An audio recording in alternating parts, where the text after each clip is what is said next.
नमस्कार मैत्रिणींनो, आज आपण प्रिन्सेस ब्लाउज कशा प्रकारे स्टिच करायचा ते या व्हिडिओमध्ये पाहणार आहोत।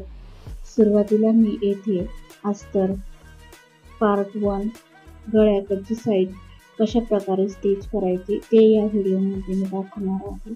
त्यासाठी मी येथे मेन फॅब्रिक अस्तरवरती ठेवून घेतले आहे। उलटी साईड करून आपण अस्तर जॉईंट करून घेणार आहोत। अस्तरच्या चारही बाजूनी आपण स्टिच करून घेत आहोत।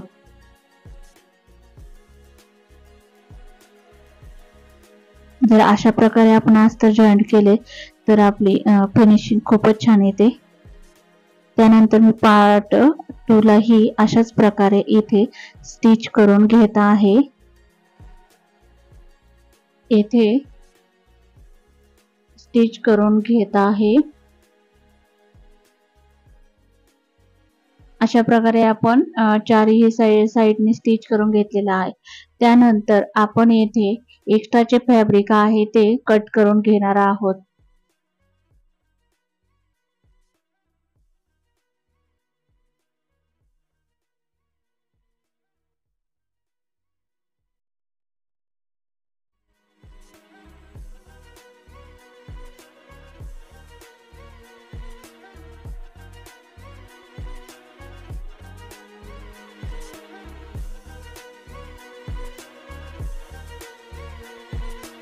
अशा प्रकारे आपले फ्रंट पार्ट 1 स्टिच करून झालेला आहे।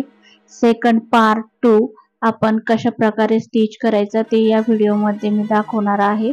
अशा प्रकारे आपण सुरुवातीला अस्तर ठेवून घ्यायचं, त्यानंतर त्यावरती मेन फॅब्रिक अशा प्रकारे ठेवून घ्यायचं, म्हणजे एक साइड उजव्या साइडनी आणि एक साइड डाव्या साइडनी अशा प्रकारे आपली स्टिच आपण अस्तर आणि मेन फॅब्रिक ठेवून घ्यायचं। त्यानंतर आपण व्यवस्थित चारही साइडनी स्टिच करून घेणार आहोत। म्हणजे अशा प्रकारे जर आपण अस्तर जोडलं तर आपली फिनिशिंग ही खूप छान येते आणि अस्तर आणि मेन फॅब्रिकला ही झोळ पडत नाही।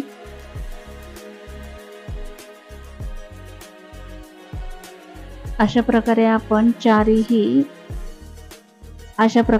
चारही साइडने अस्तर जॉईंट करून घेतलेला आहे। एक्स्ट्राचे फॅब्रिक आपण इथे साइडने कट करून घेत आहोत।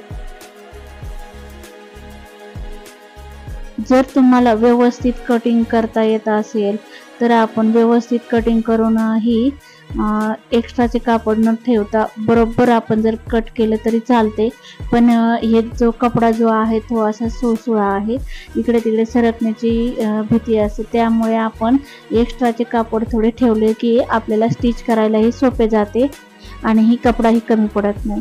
अशा प्रकारे मी चारही पार्ट येथे जॉईंट करून घेतलेले आहे। आता मेन 1 पार्ट आणि 2 पार्ट अशा प्रकारे इथे ठेवून मी स्टिच करून घेत आहे। व्यवस्थित कपडा धरून आपण इथे स्टिच करून घ्यायचा आहे। दोन्ही कपडे व्यवस्थित जॉईंट करून घ्यायचे। बघू शकता तुम्ही अशा प्रकारे इथे जॉईंट करायचा आणि त्याला ब्लाउजला पफही छान आलेला आहे। त्यानंतर मी पार्ट 2 ला ही इथे स्टिच करून घेत आहे।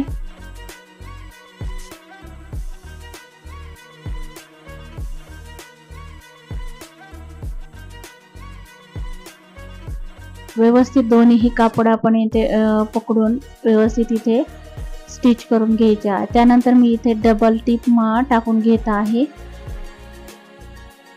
दोन्ही पार्टला मी इथे डबल स्टिच टाकून घेत आहे।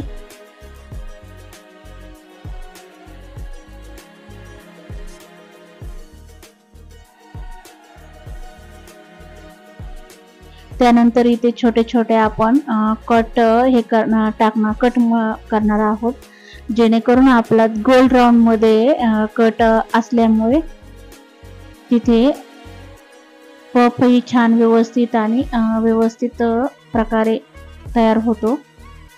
त्यानंतर मी वरच्या साइडने एक दाब टीप टाकून घेत आहे।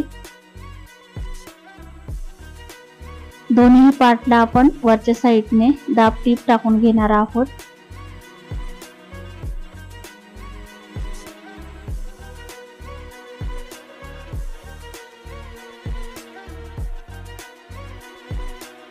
बघू शकता तुम्ही किती सुंदर असा पफ तयार झालेला आहे.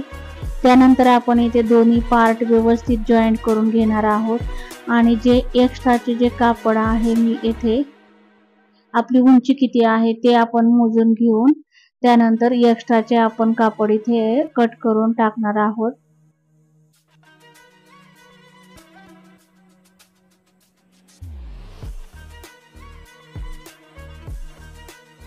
आपण इथे जॉईंट करून पाहायचं आहे की बॅक पार्ट आणि फ्रंट पार्ट इथे दोन्हीही जॉईंट करून पाहून आपण एक्स्ट्राचे कापड आहे ते इथे कट करून टाकायचे आहे.